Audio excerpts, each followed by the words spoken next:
Hello, this is Miss Moore, and today during chemistry, we're going to talk about the solubility rules. Today's essential question: how are the solubility rules used to determine if an ionic compound will form? For today's lecture, make sure you have your periodic tables handy. Reactions in solution. So many displacement reactions, so displacement meaning one thing bumps off or displaces another, exchange places with another possibly. So many displacement reactions happen in solution. So for now, when we're talking about solutions, we're going to be talking about a liquid mixture. Okay, so something in liquid form that's mixed evenly. So for example, salt water. So you take salt, dissolve it in water, and the salt is spread all the way throughout the water. That's what we mean by a liquid mixture. And actually, that would be called an aqueous mixture, but we'll get to that in a few minutes. Okay, so when we're talking about reactions in solution, what we're doing is that we have an ionic compound that's dissolved in some solvent. For us, it'll normally be water. Okay, so then you're going to mix these two, we're going to mix two different compounds that are both dissolved in water together. And if a reaction occurs, so if we get a reaction, what we're going to form is a precipitate. So what in the world is a precipitate? A precipitate is a solid that is formed from ions forming bonds and coming out of solution. Normally what we're going to be making with that is some sort of solid, although we could also make a liquid or a gas. Okay, so now two really important terms. Soluble is the first one. Soluble means something will dissolve. Okay, so again, like the salt water. So soluble is something that will dissolve. It will not, let me add that. This is a good one. It will not precipitate or form a solid.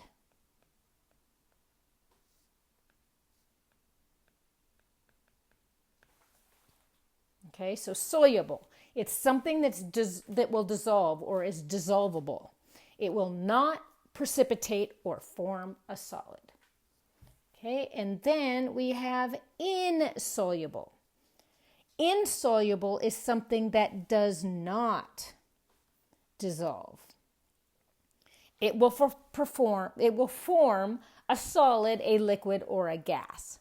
Okay, and in some of our labs, you've probably seen this one, hydrogen gas. But we'll be focusing today mostly on solid.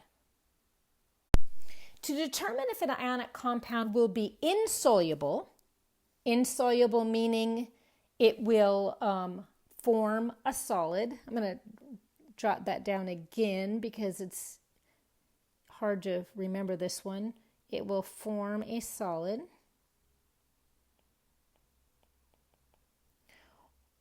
Or will form an ionic compound, we need to look at the solubility rules. So where are these solubility rules? Well, you'll find them on the back of your periodic table. And this is what they look like. Okay, so instead of actually going over, explaining you the solubility rules, we're going to just try some problems, and I think that will make the solubility rules make more sense. So, if we have NaCl, if we put this in water, would it dissolve? Remember, if it dissolves, that means it's soluble. Or will it form a solid, which means insoluble? The best way to look at this is to look at the anions. So we look at chlorine. And we'll look at this portion here of the list and see if we can find chlorine. Well, we won't find chlorine. What we will find is the name of its group. So chlorine is a halogen. Remember, let's look at the periodic table real quick. So here's the periodic table. Here's chlorine. Remember that this row here are the halogens. Okay, so chlorine is a halogen. I lost it? Oh, there it is. Here's the halogens. All the halogens, except for the fluorides, it says most are soluble. Soluble, again, means it will dissolve. Except if the chlorine is bonded with an Ag, a Pb, or an Hg. It's not. It's bonded with a Cl. So what we're going to say is that chlorine, sodium chloride, will dissolve. So we call that, means it's aqueous. And actually, why don't we officially write some terms down? Let me get rid of, we'll get rid of all this stuff. And actually, just go to a blank slide here. Okay, so something that's soluble, meaning it will dissolve.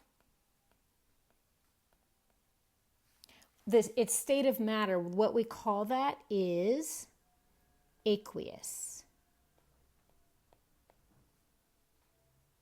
And I totally spelt that wrong.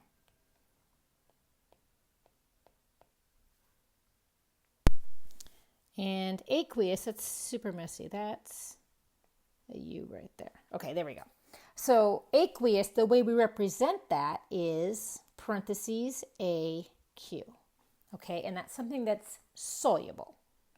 If something is insoluble,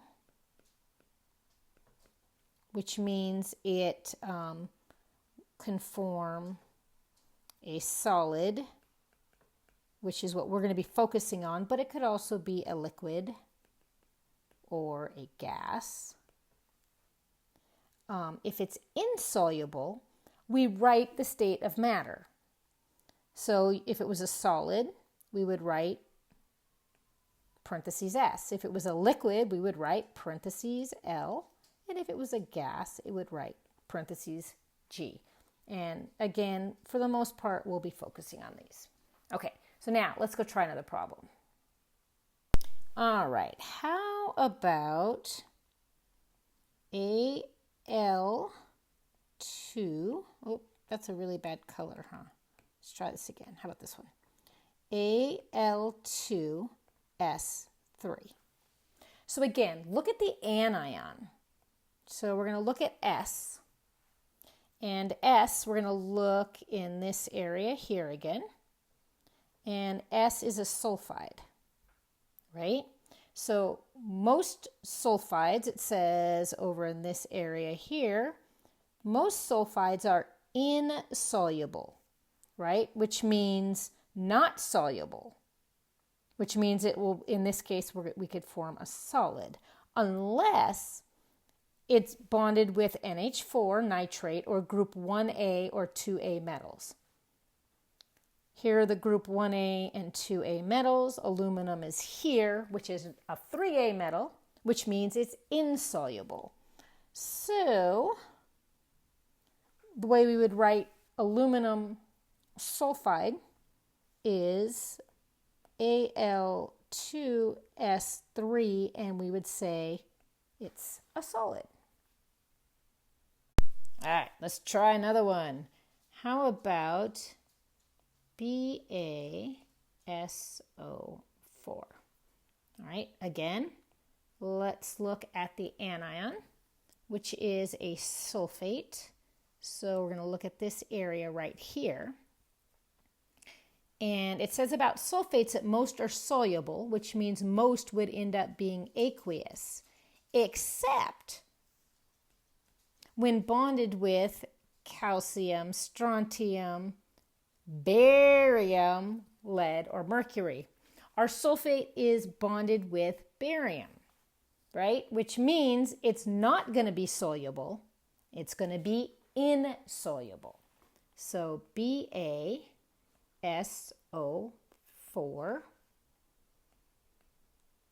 solid. Okay, I'm going to put up 2 more practice problems. And what I would like you to do, although I won't be able to check up on you, but the smart thing would be to, after I write them down, pause, see if you can get the right answer, then hit play and see how you did. So our 2 examples are going to be, let's see, how about,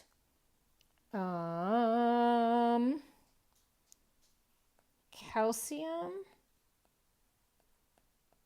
hydroxide, and the other one will be aluminum hydroxide. Okay, hit pause. Try it on your own, then see if you get the right answer. The anions for both CaOH2 and AlOH3, they're both hydroxides. So we're going to be looking in this area here.